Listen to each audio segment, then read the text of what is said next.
अस्सलामुअलैकुम viewers, welcome back to my channel. उम्मीद करती हूँ कि आप सब बिल्कुल ठीक ठाक होंगे और बिल्कुल खैरियत से होंगे। आज मैं आपके साथ जो रेसिपी शेयर करूँगी वो बहुत ही स्पेशल होने वाली है।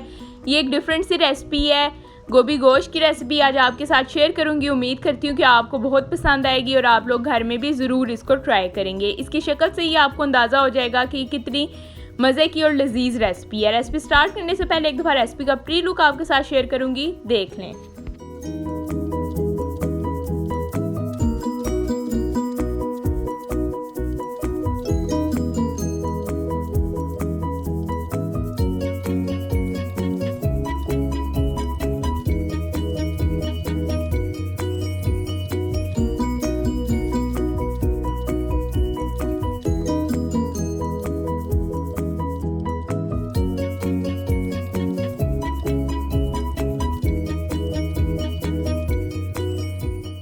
ये था रेसिपी का प्रीव्यू जो कि आपके साथ मैंने शेयर किया है। अब हम बढ़ते हैं इंग्रेडिएंट्स की तरफ कि गोभी गोश्त बनाने के लिए हमें कौन से इंग्रेडिएंट्स चाहिए होंगे। सबसे पहले गोभी ले लिया मैंने, ये फूल गोभी है, ये मैंने ले ली है 1 किलो। ठीक है, 1 किलो गोभी ले लिया, इसको मैंने काटना स्टार्ट कर दिया। आप देख रहे हैं इसका जो हार्ड पार्ट है, लोअर पार्ट, वो हार्डर होता है थोड़ा सा, वो मैं सेपरेट काटती हूँ।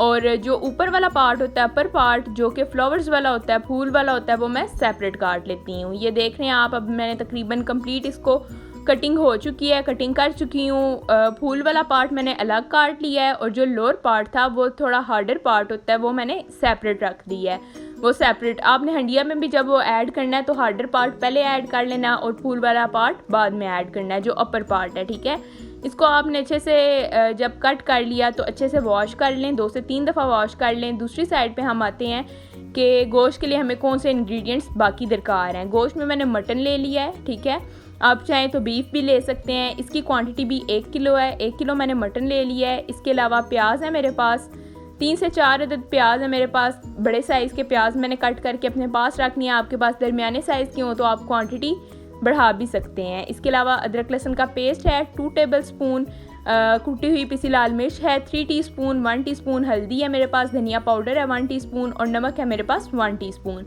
आप चाहें तो मसालों की मिकदार अपने घर के अकॉर्डिंग बढ़ा भी सकते हैं और कम भी कर सकते हैं। ठीक है, इसके अलावा मैंने जो टमाटर है उसका पेस्ट ले लिया है, 2 टमाटर का पेस्ट है मेरे पास तकरीबन। आप चाहें तो फ्रेश टमाटर भी कट करके बारीक डाल सकते हैं, ये ऑप्शनल है, ये आपकी अपनी चॉइस है। सबसे पहले मैंने ले लिया है प्रेशर कुकर लिया है, उसमें मैंने 1 कप ऑयल ऐड कर दिया है।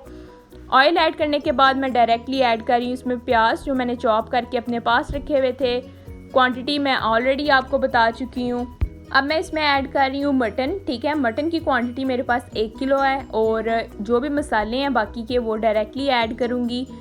ये ऐड करने के बाद मैं प्रेशर लगा दूंगी और प्रेशर तकरीबन 15 मिनट के लिए लगा दूंगी। ठीक है, आप 15 मिनट के बाद चेक कर लें, अगर गोश्त गल जाए तो ठीक है, अगर नहीं गलता तो आप इसको मज़ीद अपने अकॉर्डिंग लगा सकते हैं, क्योंकि सम टाइम गोश्त 15 मिनट में भी गल जाता है, सम टाइम 10 मिनट में भी गल जाता है। तो आपके अकॉर्डिंग जो पानी का फ़र्क है उसके अकॉर्डिंग जैसे भी आपको ठीक लगता है आप वैसे कर लें। प्रेशर मैंने लगा दिया 15 मिनट के लिए। दूसरी साइड पे मैंने इसको धो के अच्छे से रख लिया है। ये देखें, फ्लावर्स वाला जो पार्ट है, फूल वाला पार्ट, वो मैंने अलग रखा है और जो लोअर पार्ट है ये थोड़ा सख्त वाला हिस्सा होता है, ये मैंने अलग से धो के रख लिया है। ठीक है, बास्केट में अपने पास। आप भी ऐसे ही किया करें कि जब भी ये काटें तो देखें कितने खिले खिले से फूल लग रहे हैं, तो इनको ऐसे काट लिया करें और बाकी सेपरेट रखा करें। हरी मिर्चें ले ली हैं 3 अदद मैंने और बाकी कुछ हरी मिर्चें 3 से 4 अदद मैंने चॉप करके रखनी है अपने पास। अदरक है मेरे पास थोड़ी सी, वो मैंने गार्निश करके अपने पास रख लिया है और धनिया है मैंने थोड़ा सा काट के अपने पास सेपरेट रख लिया है। ठीक है, ये थी सब्जियां जो कि मैंने आपको बता दी हैं। इतने में मैंने सब्जियां रेडी कर ली, जिनको कटिंग करना था वो कटिंग करके रख लिया। 15 मिनट के बाद जब मैंने प्रेशर खोल के चेक किया है तो गोश्त मेरा गल चुका था। अब मैं इसको मीडियम फ्लेम पे अच्छे तरीके से हंडिया को भूनूंगी। तकरीबन 15 से 20 मिनट के लिए आपने भूनते रहना है और साथ साथ हिलाते रहना है। अगर पानी कम हो तो पानी आप साथ साथ ऐड करते रहें। इसमें दही ऐड करना रह गया था, अभी मैंने इसमें दही ऐड कर लिया है, तकरीबन हाफ कप दही है वो मैंने ऐड कर दी। अगर टेबल स्पून के अकॉर्डिंग आप करें तो 5 से 6 टेबल स्पून होगा। ठीक है, हंडिया को आपने अच्छे तरीके से भून लेना है। ये देखें हंडिया भून चुकी है मेरी। कैसे पता चलता है कि हंडिया भून चुकी है? जब वो ऑयल रिलीज़ कर देती है। ऑयल जब इसने रिलीज़ कर दिया तो हंडिया भून चुकी थी। अब मैं इसमें जो गार्निश करके अदरक रखी हुई थी वो मैंने ऐड किया, हरी मिर्चें ऐड की हैं और जो धनिया चॉप करके अपने पास रखा हुआ था वो मैंने ऐड किया और जो साबुत हरी मिर्च थी वो भी मैंने ऐड कर दी है। इससे ये होता है कि टेस्ट थोड़ा गोभी का स्पाइसी बन जाता है। आप चाहें तो हरी मिर्च अगर आपके घर में नहीं पसंद करते तो बेशक आप मत ऐड करें, लेकिन थोड़ी सी ऐड करने से ये होता है कि टेस्ट बहुत अच्छा आता है। वैसे भी हरी मिर्च तो नुकसानदेह नहीं होती, लाल मिर्च नुकसानदेह होती है, लेकिन हरी मिर्च चूँकि नेचुरल होती है इसलिए ये इतनी नुकसानदेह नहीं होती। तो आप कोशिश किया करें कि फ्लेवर के लिए इसको ज़रूर ऐड कर लें। इसको मैं अच्छे तरीके से मिक्स कर रही हूँ। तकरीबन हंडिया मेरी भुन चुकी है, रेडी है। अब मैं इसमें ऐड करूँगी गोभी, ठीक है। उसका सबसे पहले मैं ऐड करूँगी लोअर पार्ट जो कि मैंने आपको शो किया था, सबसे पहले वो मैं ऐड करूँगी। इसको अच्छे तरीके से मिक्स कर लूँगी। मिक्स करने के बाद इसको मैंने 10 मिनट के लिए मज़ीद पकाना है। जब ये मुझे ऐसा लगेगा कि 10 मिनट हो चुके हैं, ये अच्छे से पक चुका है, तो फिर मैं इसमें अपर पार्ट ऐड करूँगी गोभी का, जो कि फूल वाला पार्ट है, ठीक है। वो आपने बाद में ऐड करना है। ये चीज़ आपने नोट डाउन कर लेनी है। इंशाल्लाह सेम रेसिपी से, सेम इंग्रेडिएंट से आप ट्राई किया करें तो रेसिपी इंशाल्लाह आपकी भी सेम एज इट इज़ वैसे ही बनेगी। ये देखें 10 मिनट हो चुके हैं। अब मैं इसमें ऐड करूँगी ये जो फूल रह गए थे गोभी के, वो इसको ऐड करने के बाद तकरीबन 10 मिनट के लिए लो फ्लेम पे मैं इसको मज़ीद पकाऊंगी। आप चाहें तो 2 मिनट के लिए प्रेशर कुकर लगा सकते हैं, अगर नहीं लगाना चाहते तो नॉर्मली लो फ्लेम पे आप 10 मिनट के लिए पका लें। इसको अच्छे से मिक्स कर लें तो आपकी हंडिया रेडी हो जाएगी। देखिए मैंने इसको अच्छे से मिक्स किया है। अब मैं इसको अच्छे से जब मिक्स कर लूँगी, मसाला बिल्कुल रच जाएगा गोभी में भी अच्छे से। तो आप 10 मिनट के बाद जब प्रेशर खोलेंगे तो इंशाल्लाह ये अच्छे से मिक्स हो चुकी होगी। 2 मिनट के बाद जब आप प्रेशर खोलेंगे तो ये अच्छे से मिक्स हो चुकी होगी। आप चाहें तो 10 मिनट के लिए इसको पका भी सकते हैं, ठीक है। पानी मुझे थोड़ा सा कम लग रहा था, थोड़ा सा पानी मैंने ऐड किया। अब ये देखें प्रेशर खोलने के बाद ये हंडिया बिल्कुल मेरी रेडी है। मैंने 2 मिनट के लिए प्रेशर लगाया था। आप भी जैसे भी चाहें आप कर सकते हैं, दोनों तरीके प्रेफरेबल हैं। अब इसमें मैं एंड पे डालूँगी पिसा हुआ गरम मसाला।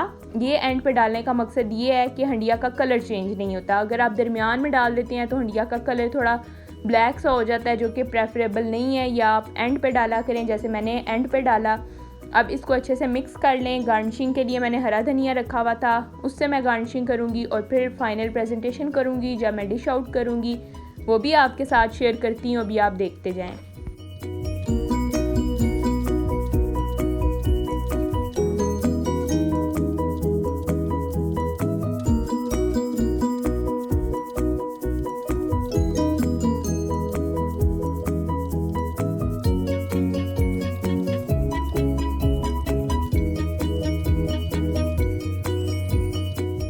आपको दिखाती हूँ फाइनल प्रेजेंटेशन में मैंने गार्निश किया था हरी मिर्च के साथ। बारीक हरी मिर्च काट ली थी, ठीक है, स्लाइसेस में, और साथ धनिए के साथ गार्निश किया था। शक्ल देखें बहुत खुश जायका लग रही है। आप भी ये रेसिपी ज़रूर ट्राई करें। इंशाल्लाह सेम इंग्रेडिएंट्स के साथ ट्राई करेंगे तो सेम ऐसे ही बनेगी और आपके भी घर में बहुत ज़्यादा तारीफ़ होगी। तो आप कोशिश किया करें कि सेम इंग्रेडिएंट्स यूज़ करें। इसके साथ साथ सब्जियों के साथ साथ जो फ्रूट्स हैं वो भी हमारे लिए इक्वली इम्पॉर्टेंट हैं। तो कोशिश किया करें कि जो नए मौसम का फल हो, जैसे कि अंगूर आजकल आया हुआ है, तो वो ज़्यादा खाया करें। जो पुराने सीज़न के फल होते हैं जैसे कि आम, मैंने भी थोड़ा सा कम रखा हुआ है क्योंकि ये जाने वाला सीज़न है, और अंगूर के आने वाला सीज़न है।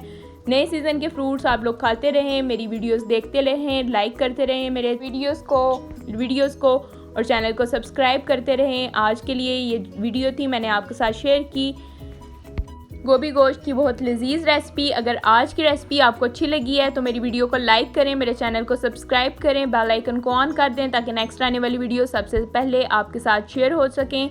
आज के लिए इतना ही, अपना ख्याल रखिएगा। नेक्स्ट वीडियो में नई रेसिपी के साथ मुलाकात होगी। अगर कोई फरमाइश है तो डिस्क्रिप्शन बॉक्स में, कमेंट बॉक्स में ज़रूर बताया करें। अपना ख्याल रखें, कल मुलाकात होगी इंशाल्लाह। तब तक के लिए अल्लाह हाफिज़।